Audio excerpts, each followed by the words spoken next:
ఆత్మీయ మిత్రులందరికీ వందనాలు తెలియజేస్తూ ఉన్నాను. ఎలా ఉన్నారు? మరొకసారి ఈరోజు యెషయా గ్రంథం 8వ అధ్యాయము ధ్యానం చేయడానికి తండ్రి మనకు అనుగ్రహించిన సమయాన్ని బట్టి తండ్రి అయిన దేవునికి కృతజ్ఞతాస్తుతులు చెల్లిస్తున్నాను. ప్రతిరోజు వాక్యం చెప్పుకునే ఈ చక్కని అవకాశం దేవుడు మనకిచ్చినందుకు మన తండ్రి అయిన దేవునికి కృతజ్ఞతాస్తుతులు చెల్లిస్తున్నాను. అంచేత ఈరోజు మరొకసారి మనము ఈ వాక్యాన్ని చెప్పుకోవడానికి లేఖనాల్లోనికి బైబిల్ తెరిచి యెషయా గ్రంథం 8వ అధ్యాయము 3వ వచనాన్ని చదువుకున్నట్లయితే, ఆ మాటను మనం జాగ్రత్తగా పరిశీలించినట్లయితే కొన్ని అద్భుతమైన విషయాలు మనం తెలుసుకోగలుగుతాం. ఈరోజు మరందరూ జాగ్రత్తగా వినాలని చెప్పి ప్రభు పేట మీకు మనవి చేస్తూ ఉన్నాను. ఈ యొక్క దేవుని యొక్క జ్ఞానాన్ని మరి ఇలాగ రాయబడి ఉంది. ఆ 3వ వచనం, నేను ప్రవక్త యొద్దకు పోతిని, ఆమె గర్భవతి అయి కుమారుని కనగా యెహోవా అతనికి మాషేరు షాలాల్ హస్బజ్ అను పేరు పెట్టును అని చెప్పేసి, అంటే ఆ పేరుకి అర్థం హిబ్రూలో రాయబడిన ఈ మాటకి అర్థం ఏమండి, మరి త్వరగా దోచుకొనబడుతుంది, త్వరగా పట్టుకుని పోతారు అనేటువంటి అర్థం ఇచ్చేటువంటి మాటగా యెషయా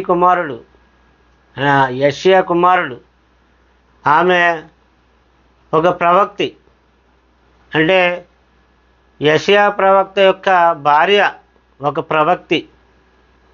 ఆమెను గూర్చి 3వ వచనంలో చెప్తున్నాడు, నేను ప్రవక్తి యొద్దకు పోతిని, ఆమె గర్భవతి అయి కుమారుని కని.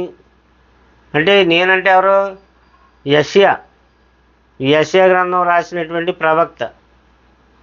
ఆయన అంటున్నాడన్నమాట, నేను ప్రవక్తి యొద్దకు పోతిని, ఆమె గర్భవతి అయి కుమారుని కనగా యెహోవా అతనికి మాహేరు షాలాల్ హస్బజ్ అనేటువంటి పేరు పెట్టమని చెప్పేసి అన్నాడు. అనగా త్వరగా వాళ్ళు పట్టుకొనబడుదురు, దోపిడి సొమ్ముగా వారు దోచుకొనబడుదురు అనే అర్థం ఇచ్చేటువంటి పేరు తన కుమారుడికి పెట్టించాడు. ఎందుచేత ఈ పేరు పెట్టించాడు? ఆ పేరును ఒక పెద్ద పలక మీద రాయమని కూడా చెప్పాడు. పైన ఆ మొదటి వచనంలో మనం చదువుకున్నాం. ఎందుకు ఆ మొదటి వచనంలో రాయమని చెప్పాడు అంటే, ఇప్పుడు మనం డిజిటల్ బోర్డు మీద ఏదైనా ఇతరులకు బాగా అర్థం అవ్వడానికి డిజిటల్ బోర్డు పెట్టుకుని ఎక్స్ప్లెయినింగ్ చేస్తున్నాం.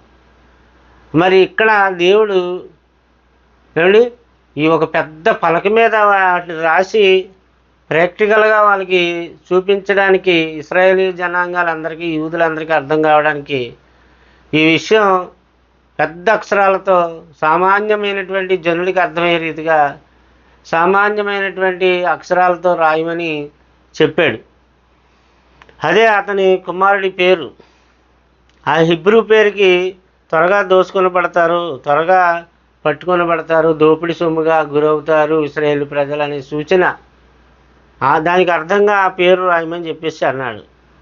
అయితే ఆమె ఒక ప్రవక్తిని, అంటే ఈ యెషయా ప్రవక్త యొక్క భార్య. ఆమె దగ్గరికి, ఆ ప్రవక్తి దగ్గరికి వెళ్ళాడంటే ఆమెను వివాహం చేసుకుని ఆమెను కూడినందువల్ల ఆమె కుమారుని కన్నది. మాహేరు షాలాల్ హస్బజ్ అనేటువంటి పేరు అతనికి పెట్టబడింది అంటున్నాడు. బైబిల్ గ్రంథంలో మనం చూస్తే అనేక సమయాల్లో కొంతమంది ప్రవక్తినీలు కనిపిస్తూ ఉన్నారు. ప్రవక్తినీలు అంటే స్త్రీలు కూడా కొన్ని సందర్భాల్లో ప్రవక్తినీలుగా ఉన్నారు. వాళ్ళు కూడా ప్రవచనాలు ప్రవచిస్తూ, వాళ్ళు కూడా దేవుడు చిత్తాన్ని ప్రజలకు తెలియజేసే విధానంలో కొనసాగేటట్టు పాత నిబంధనలో చాలామంది స్త్రీలు మనకు కనిపిస్తారు. ఆ కాలమున లప్పిదోతునకు భార్య అయిన దెబోరా అనేటువంటి ప్రవక్తి ఇశ్రాయేలుకు న్యాయాధిపతినిగా ఉండెను. దెబోరా అనేటువంటి ఒక ప్రవక్తి ఇశ్రాయేలీలకు ఆమె న్యాయాధిపతిగా ఉన్నదని న్యాయాధిపతులు గ్రంథం 4వ అధ్యాయము 4వ వచనం నుంచి చూసినట్లయితే ఆమె కొన్ని ఘనకార్యాలు జరిగించినట్లుగా మనం చూడవచ్చు. ఆమె ఒక ప్రవక్తిని, అంటే ఆమె ఒక ప్రవక్తినిగా ఉండి ఇశ్రాయేలీలకు మరి దేవుని యొక్క ప్రవచనాలు ప్రవచించి వచ్చింది. ఒక స్త్రీ అంటే దేవుడి సేవలో ఈ స్త్రీలు కూడా వాడబడిన సందర్భాలు మనకు కనిపిస్తూ ఉన్నాయి. అలాగే రాజులు 2వ గ్రంథం 22:14 కాబట్టి యాజకుడైన హిల్కీయాయును అహికామును అక్బోరును షాపానును ఆశాయును ప్రవక్తియగు హుల్దా యొద్దకు వచ్చిరి. ఈమె వస్త్రశాలకు అధికారియగు హర్హస్సునుకు పుట్టిన తెక్కాకు కుమారుడైన షల్లూమునకు భార్య అయి యెరూషలేములో 2వ భాగమందు కాపరస్తురాలై ఉండెను. ఈమె యొద్దకు వారు వచ్చి మాట్లాడగా, ఏం మాట్లాడారు? ఈమె యొద్దకు వాళ్ళు వచ్చి ఏం మాట్లాడారు అది కూడా ఒకసారి చూద్దాం. ఈమె వారితో ఇట్లనెను, మిమ్మును నా యొద్దకు పంపిన వానితో ఈ మాట తెలియజెప్పండి. యెహోవా సెలవిచ్చినది ఏమనగా, యోధారాజు చదివించిన గ్రంథంలో రాయబడి ఉన్న కీడంతటిని ఏది విడిచిపెట్టకుండా నేను ఈ స్థలం మీదకిని దాని కాపురస్తుల మీదకి రప్పింతును అని చెప్పి దేవుడు ఏదైతే కీడు ఆ ప్రజల మీదకి రప్పిస్తానని చెప్పాడో మరి ఆ కీడంతా కూడా ఆమె చెప్పేసింది. ఉన్నది ఉన్నట్టుగా ఖచ్చితంగా ఏమండి దేవుడు చెప్పమన్నటువంటి ప్రవచనాన్ని నిజాయితీగా చెప్పేటువంటి ప్రవక్తినిలు కొందరు స్త్రీలు కూడా ఉన్నారు. అది ఇక్కడ ప్రాముఖ్యమైనటువంటి విషయం. కేవలం మగాళ్ళు ప్రవక్తలు మాత్రమే కాదు, స్త్రీ ప్రవక్తలు కూడా ఉన్నారని ప్రవక్తినిలుగా వాళ్ళు పనిచేశారని దేవుని వాక్యం తెలియజేస్తుంది. కాబట్టి అతడు పోయి దిబ్లాయిము కుమార్తె అయిన గోమెరును పెళ్లి చేసుకున్నాను. ఆమె గర్భవతి అయి అతనికి ఒక కుమారుని కనగా యెహోవా అతనితో ఇలాగూ సెలవిచ్చాను, అతనికి యెజ్రాయేల్ అని పేరు పెట్టుము. యెజ్రాయేలులో యెహూ ఇంటివారు కలుగజేసిన రక్తదోషమును బట్టి ఇక కొంతకాలమునకు నేను వారిని శిక్షింతును. ఇశ్రాయేలు వారికి రాజ్యం ఉండకుండా చేతుననే దానికి గుర్తుగా అతనికి ఆ పేరు పెట్టమని చెప్పేసి హోషేయ గ్రంథంలో 1వ అధ్యాయం 3-9 వరకు ఆ మాటలో రాయబడ్డాయి. వాళ్ళని శిక్షిస్తా. దినమున నేను యెజ్రాయేలు లోయలో ఇశ్రాయేలు వారి విల్లును విరుతును. పిమ్మట ఆమె మరలా గర్భవతి కుమారుని కంటది. అనగా యెహోవా అతనికి సెలవిచ్చినది ఏమనగా, దీనికి లోరోహామా అనగా జాలి నొందనిది అని పేరు పెట్టుము. ఇక మీదట నేను ఇశ్రాయేలు వారిని క్షమించను, వారి ఎడల జాలి పడను అనే దానికి సూచనగా మరి లోరోహామా అనేటువంటి పేరు పెట్టమన్నాడు అండి. అయితే యోధావారి ఎడల జాలిపడి విల్లు, ఖడ్గము, యుద్ధము, గుర్రములు, రౌతులు అను వాటి చేత కాక తమ దేవుడైన యెహోవా చేతనే వారిని రక్షించును. అంటే దేవుడు బలం చేతే, ఈ గుర్రాలు కాదు, రథాలు కాదు, బలగం కాదు, సైన్యం కాదు, సైన్యాధిపతుల వల్ల కాదు, రాజుల వల్ల కాదు, నేనే రక్షిస్తానని చెప్పేసి చెప్పమన్నాడు అండి. లోరుహామా జాలి నొందినది అని అర్థం. పాలు విడిచిన తర్వాత తల్లి గర్భవతి అయి కుమారుని కరినప్పుడు ఏమండి యెహోవా ప్రవక్తకు సెలవిచ్చినది ఏమనగా, మీరు నా జనులు కారు, నేను మీకు దేవుణ్ణై ఉండను గనుక లో అమ్మీము అని పేరు పెట్టమన్నాడు. అంటే జన్మ కానిది అని అర్థం ఇతనికి పేరు. ఇలాగ దేవుడు ఆ పేర్లకి అర్థాలు ఇచ్చే రీతిగా ప్రవక్తలకు, ప్రవక్తినీలకు, వాళ్ళకి గర్భాన్ని జన్మించిన పిల్లలకు, ప్రజలకు వర్తమానం అందించే ఒక సూచనప్రాయంగా వాళ్ళకి చెప్పే విధంగా పేర్లు పెట్టించాడు. మనం అయితే ఇప్పుడు మనకి నచ్చిన పేర్లు, అర్థం పేర్లు వేసుకుంటున్నాం. కానీ ఆ రోజుల్లో ఒక అర్థవంతమైనటువంటి పేర్లు ప్రవక్తినీలకు, ప్రవక్తలకు దేవుడు ఏర్పాటు చేసిన సన్నివేశాన్ని మనం ఇక్కడ చూసాం. అంచేత ప్రియులారా, దేవుడు చేసినటువంటిది ఏదైనా కూడా ఆయన ఒక సంకల్పాన్ని బట్టి చేస్తాడు, చాలా ఆలోచనపూర్వకంగా చేస్తాడు. దాన్ని మనం అర్థం చేసుకుని మరి స్త్రీలు కూడా దేవుడి యొక్క సంఘంలో, దేవుని సేవలో వాళ్ళు ఉన్నారు అని మనం ఆలోచన చేయగలిగితే చాలా అద్భుతంగా ఉంటుంది. భర్తతో కూడా భార్య కలిసి సేవలో ఉండాలన్నది దేవుని యొక్క సంకల్పంలోని ఏర్పాటు అండి. అందుకనే ఆదాము అనేటువంటి ఒక నరుడు ఆయన ఒంటరిగా ఉండటం మంచిది కాదని దేవుడు అనుకుని అతనికి ఒక జంటను ఏర్పాటు చేశాడు, సాటి అయిన సహాయంగా. అంటే దేవుడి పనిలో అతను కూడా తన భార్య తనతో కూడా కలిసి వాళ్ళిద్దరూ కలిసి చేయాలనే ఉద్దేశంతో మరి ఆదాముకు దేవుడు పక్కటెముకను తీసి ఒక భార్యగా ఇచ్చినట్టు మనకు కనిపిస్తూ ఉంటుంది. అలాగే మరి కొత్త నిబంధనలో కూడా మరి ప్రిస్కిల్లా అకుల్లా అనేటువంటి ఇద్దరు దంపతులు ఉంటారు. మరి యొక్క ప్రిస్కిల్లా ఏమండి మరి దేవుడి సేవలో ఆమె కూడా తన భర్తతో కూడా కలిసి చక్కగా వాడబడినట్లుగా దేవుడి వాక్యం మనకు తెలియజేస్తూ ఉంది. ఇది అపోస్తుల కార్యములు 18వ అధ్యాయంలో మనం చూడవచ్చు. అలాగే అపోస్తుల కార్యములు 18వ అధ్యాయం 1-3 వచనాలు, ఏమండి 24వ అధ్యాయము మరి 26వ వచనము మనం చూడవచ్చు.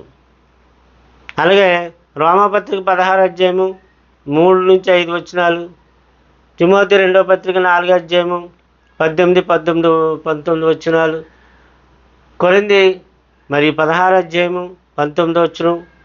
ఈ మాటలు మనం చూస్తే వాళ్ళు అక్కడ కనిపిస్తారు. అలాగే పీబే అనేటువంటి ఒక ప్రవక్తిని ఉంటుంది. పీబే ఆమె రోమాపత్రిక 16వ అధ్యాయము 1వ వచనంలో ఆమెను గురించి రాయబడుతూ ఉంటుంది. అలాగే మనం చూసినట్లయితే మూడవదిగా మరియా అనే ఒక స్త్రీ 16 రోమాపత్రిక 16లో ఈ మాట మనకు కనిపిస్తుంది. అది కూడా ఆమె కూడా దేవుడి సేవలో సహకారాలుగా ఉన్నట్లుగా మనకి కనబడుతుంది. అలాగే త్రుపోప అనేటువంటి ఇద్దరు స్త్రీలు మనకు కనిపిస్తారు. ఆమె కూడా రోమాపత్రిక 16-12 వచనంలో రాయబడింది. అలాగే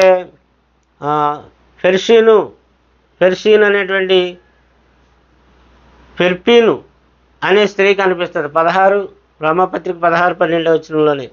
ఈ స్త్రీలు కూడా మరి దేవుడి సేవలో కలిసి పనిచేసినట్టు మనకు కనిపిస్తుంది. అలాగే యూనియా రోమాపత్రిక 16-15లో మనకు కనిపిస్తుంది. ఆమె కూడా ఒక స్త్రీ, దేవుడి సేవలో ఆమె కూడా ఎంతో సహకారంగా ఉన్నది. అలాగే రూపు అనేటువంటి ఆమె కనిపిస్తుంది 16-13 రోమాపత్రికలో మనకు కనిపిస్తుంది. యువోదియా, సుంటికేసు అనే స్త్రీలు మనకు కనిపిస్తారు. ఫిలిప్పీ పత్రిక 4వ అధ్యాయము 2-3 వచనాల్లో అక్కడ మనం చూస్తాం. అలాగే యునీకే తిమోతి 2వ పత్రిక 1వ అధ్యాయం 5వ వచనంలో చూస్తాం. అలాగే లోయి అని మరి తిమోతి యొక్క తల్లి యొక్క మరొక తల్లి అంటే అమ్మమ్మ. అలాగా వాళ్ళు కూడా దేవుళ్ళో తిమోతిని దేవుని జ్ఞానంలో వాళ్ళు కూడా వాక్యం ఎరిగి వాక్యంలో సేవ చేసిన స్త్రీలు. సంఘాలు అభివృద్ధి పరచడానికి, దేవుని రాజ్యం విస్తరించడానికి స్త్రీల పాత్ర కూడా ఎంతగానో ఉందని ఈ యొక్క వచనాలు బట్టి మనం అర్థం చేసుకోవచ్చు. ఈ స్త్రీలు కూడా వాళ్ళు దేవుడి యొక్క వాక్య జ్ఞానాన్ని మరి తెలియజేసుకుంటూ వచ్చారు.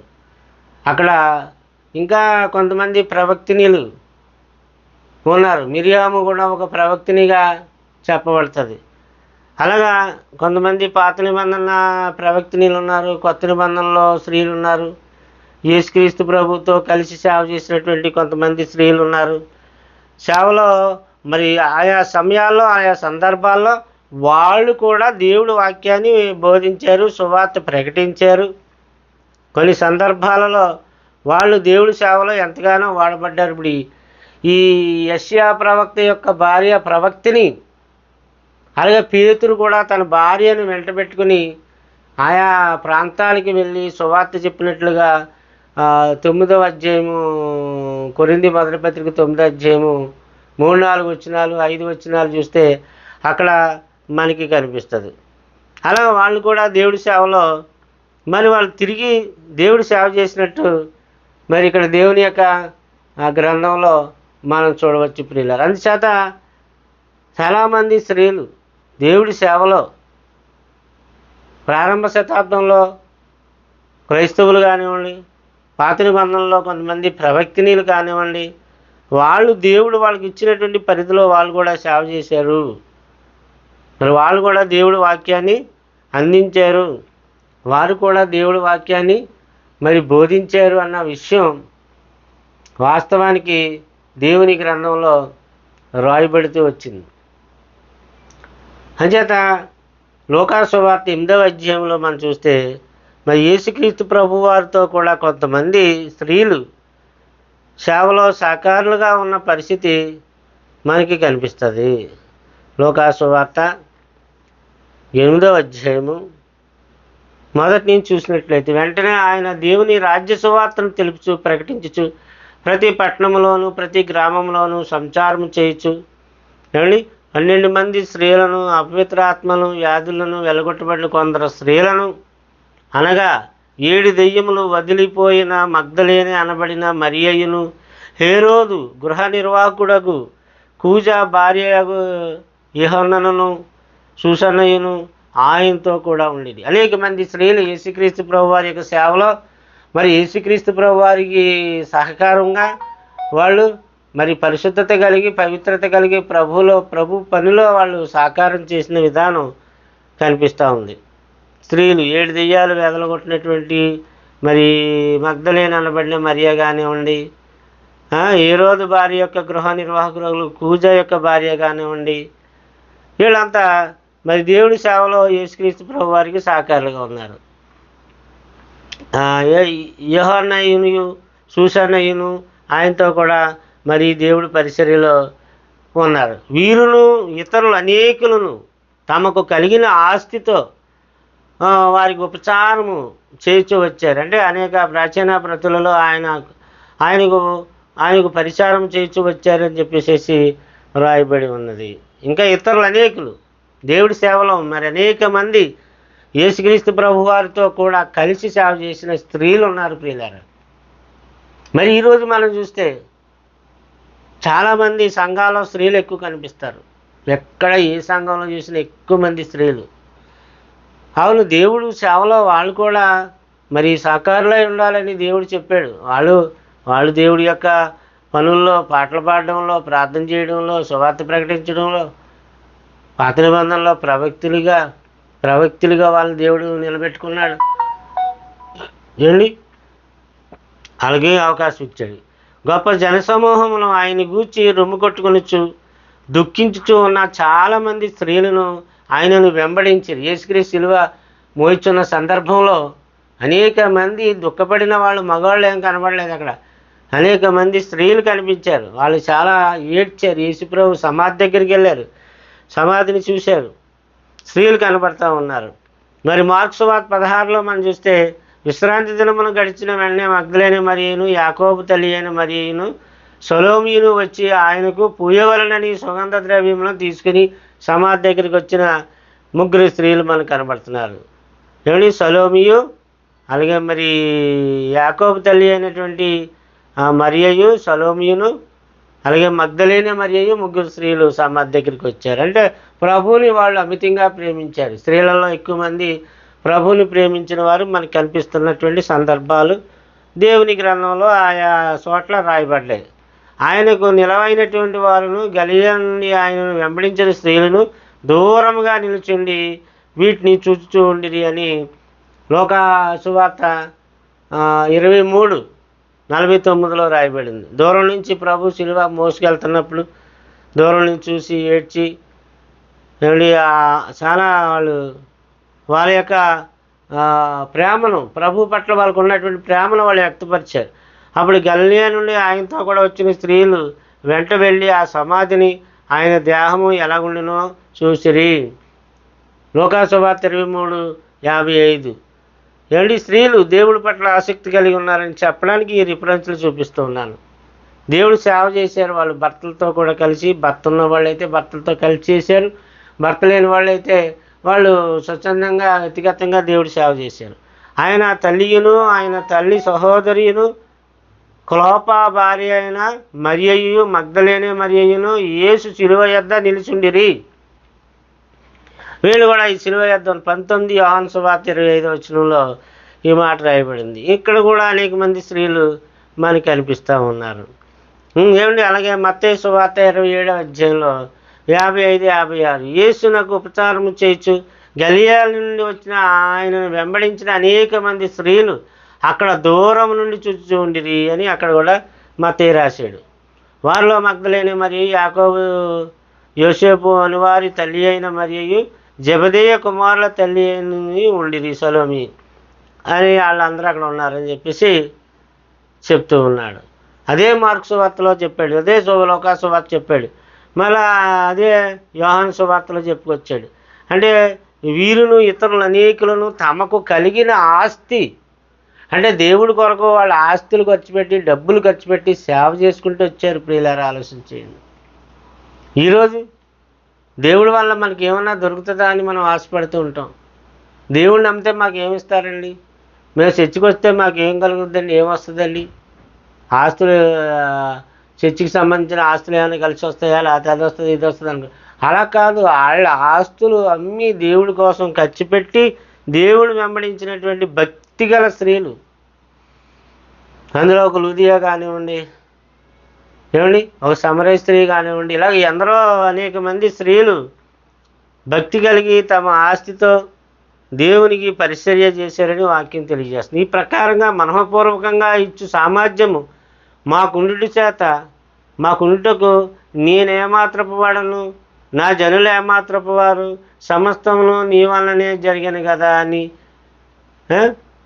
నీ సంపాద్యములో కొంత మేము నీకు ఇచ్చి ఉన్నాము అని దావీదు భక్తుడు మరి ఇక్కడ దినవృత్తాంతాల గ్రంథంలో నీ సంపాద్యములో కొంతే మీకు ఇస్తున్నాం, నువ్వెంతో మాకు ఇచ్చావు, అందులో మేము కొంత ఇస్తున్నాం. అంటే దేవుడు తిరిగి మనకి ఇవ్వగలిగినట్లు ఉండాలంటే కొంత దేవుడికి మనం ఇవ్వాలి, కొంత ఇవ్వాలి, ఇచ్చి పుచ్చుకుంటూ ఉండాలి. దేవుడికి కొంత ఇస్తే ఆయన ఎంతో ఇస్తూ ఉంటాడు, కొంత ఆయనకి ఇస్తూ ఉంటే మనకి ఎంతో ఇస్తూ ఉంటాడు.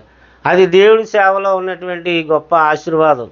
దేవుడి సేవకు ఇవ్వడం అనేది కొంత ఇస్తే ఎంతో మనం పొందుకుంటూ ఉంటాం.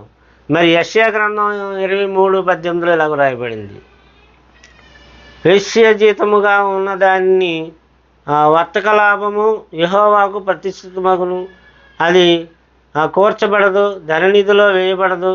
యెహోవా సన్నిధిని నివసించే వారికి సంతృష్టి ఇచ్చు భోజనములకును ప్రశస్త వస్త్రములకును ఆ పట్టణపు లాభము ఆధారముగా ఉండును అని చెప్పేశాడు. అంటే వేశ్య జీతముగా ఉన్నదాని వర్తక లాభము యెహోవాకు ప్రతిష్ఠితమగు అది కూర్చబడదు. వేశ్యలు సంపాదించి దేవుడికి ఇద్దరు వేశ్య వృత్తి చేస్తుంటే అది ఆ ధననిధిలోనికి అది కూర్చబడదు, చేర్చబడదు అంటున్నాడు. యెషయా 23:18 చదవండి దయచేసి. ఆ వాక్యాన్ని అర్థం చేసుకోవడానికి ప్రయత్నం చేయండి. అలాగే మరి తల్లి అయిన మరియను ఆ శిశువును చూసి సాగిలపడి ఆయనకు పూజించి తమ పెట్టెలు విప్పి బంగారమును సాంబ్రాణిని బోళమును కానుకలుగా ఆయనకి సమర్పించారు. తూర్పు దేశపు జ్ఞానులు వచ్చినప్పుడు ఆయన్ని సందర్శించి ఆయన్ని ఎట్టకేలకు ఎన్ని కష్టాలు పడి చేరుకుని ఎంతో దూరం నుంచి వచ్చి ప్రభువుని చూసి తమ కానుకలు ఆయనకి అర్పించారంటే వాళ్ళు ఎంత జ్ఞానులు అనబడ్డారు చూడండి. అంటే దేవుడికి అర్పించేవారు మహాజ్ఞానం గలవారు, తెలివి గలవాళ్ళు. కొంత దేవుడికి అర్పించడం వల్ల ఎంతో పొందుకునేటువంటి గొప్ప దీవెన దేవుడు గ్రంథంలో ఉంచాడు. ఇదిగోండి, సువార్తకి వెళ్తున్నాం, మరి ఏజెన్సీ ప్రాంతాల్లో సువార్త చెప్తున్నాం, మరి ఇలాగ అనేక మంది పేదవాళ్ళకి వస్త్రాలు ఇస్తున్నాం, పేదవాళ్ళకి అన్నం పెడుతున్నాం, ఎంతో మరి పరిచయం చేస్తున్నాం. ఎవ్వరో కానీ ఎక్కడో కానీ సహాయం చేయరండి, సహకారం అందించరు. కోటీశ్వరులు ఉన్నారు, లక్షలాది కోట్ల సంపాదించిన కుబేరులు ఉన్నారు, ఎందుకు పనికిరాని వాటికి ఖర్చు పెడతారు. మాలాగా సువార్త ప్రకటించే వారికి కొంతైనా సహాయం చేయరు. దేవుని ప్రియులారా, దేవుని ప్రేమ కొంతైనా తెలుసుకోవాలి. ఆయన కష్టం, దేవుని కష్టం మనిషికి తెలుసా? ఆయన ఎంత కష్టపడి సృష్టించేశాడు, ఆయన ఎంత కష్టపడి తన కుమారుడనే యేసుక్రీస్తుని పంపించి రక్షణ సంకల్పాన్ని చేశాడు. ఆ రక్షణ సంకల్పంలో భాగంగా మన కొరకు ప్రాణాన్నే పెట్టాడు, బలి అర్పణగా అర్పింపబడ్డాడే యేసయ్య. ఆ ప్రభు సేవ కోసం కొంత త్యాగం చేయలేరా? కొంత దేవుడికి ఇవ్వలేరా? సువార్త కోసం ఇవ్వలేరా? ఏమండి, ఒకవేళ చస్తే మీరు ఏమైనా పట్టుకుపోతారా? పూసికి పుల్ల కూడా పట్టుకుపోలేరు. కనుక దేవుడి సేవకి సువార్త సేవకి కొంత సహాయం చేసి పరలోకంలో చోటు సంపాదించుకోండి. ఎంతోమంది స్త్రీలు, ఎంతోమంది పురుషులు దేవుడి సేవకు సహకరించారు. యవనస్తుడు వచ్చాడు నిత్యజీవం పొందాలంటే, అయ్యా నేను ఏం చేయాలని అడిగాడు. నీ ఆస్తి నమ్మి పేదలకి ఇమ్ము, నీ వచ్చి నన్ను వెంబడించమని చెప్తే, ఇంకా నేను నా ఆస్తి అంతా ఇచ్చామంటావా, నా ఆస్తి అంతా అడిగేసావా, నా ఆస్తి నేను ఇవ్వను అని ధనమును ప్రేమించి వెనక్కి సొనుక్కుంటూ తిట్టుకుంటూ గొడుక్కుంటూ వెళ్ళిపోయాడు. కనుక సూది బెజ్జంలో ఒంటి అయినా సులభంగా తిరుగుతుంది, కానీ ధనవంతుడు దేవుని రాజ్యంలో ప్రవేశించలేడని చెప్పేశాడు. అంటే ధనాన్ని ప్రేమించేవాడు. ఈరోజు క్రైస్తవుల దగ్గర డబ్బులు లేవా అండి? కోట్లు ఉన్నాయి. క్రైస్తవుల దగ్గర కోట్లు ఉన్నాయి, ఆస్తులు ఉన్నాయి, సంస్థలకు ఆస్తులు ఉన్నాయి, అండి సంఘాలకు ఆస్తులు ఉన్నాయి. కానీ ఎవరో ఖర్చు పెట్టి దేవుడి సేవ చేయట్లే. అంచేత మాలాంటి వాళ్ళు, పేదవాళ్ళు, ఏ విదేశీ సహాయం లేని వాళ్ళు సేవ చేస్తుంటే మాలాంటి వాళ్ళకి కొంత సహకారం అందించి దీవెన పొందండి. ఒకవేళ మాకు సువార్త సేవకు మీరు ఏమన్నా దయదలిసి సహకారం అందించదలుచుకున్నట్లయితే నా ఫోన్పే నెంబర్ తీసుకోండి, 9959354781. మీ సహకారం అందించండి. ప్రేమతో దేవుడి పనికి సహకరించండి. ప్రార్థన చేసుకుందాం, తల్ల వంచండి. మిగతా విషయాలు రేపు మాట్లాడుకుందాం. ప్రార్థన చేసుకుందాం. ప్రేమ గల తండ్రి, మీ ఘనమైన పరిశుద్ధ నామానికి వందనాలు, స్తుతులు, స్తోత్రాలు. ఈరోజు మరొకసారి తండ్రి నాయన ఈ లైవ్లో నీ బిడ్డల ద్వారా ఈ వాక్యం వింటున్న నీ బిడ్డలందరిని బట్టి మీ కృతజ్ఞతాస్తుతులు చెల్లించుకుంటున్నాం. ఎందరో స్త్రీలు, ప్రవక్తినిలు సేవలో సహకారులుగా యేసుక్రీస్తు ప్రభు వారికి కానివ్వండి, పౌలు గారికి కానివ్వండి, పాత నిబంధనలో ప్రవక్తలకు కానివ్వండి, వాళ్ళు ఎంతో సేవ చేశారు. అలాగే ఈరోజు కూడా తండ్రి సేవ చేసే మనసు ఉన్న వాళ్ళు కొందరు ఉన్నారు. వారిని లేవనెత్తండి, వాళ్ళని ప్రేరేపణ కలుగజేసి మీ సేవకు సహాయపడే విధంగా బలపరచండి. వాళ్ళు ఎవరైనా రోగులై ఉంటే స్వస్థపరచండి. క్రీస్తు ప్రభు నామాన్ని ప్రార్థన అడిగి వేడుకొంచున్నాం తండ్రి, ఆమేన్. అందరికీ వందనాలు. God bless you.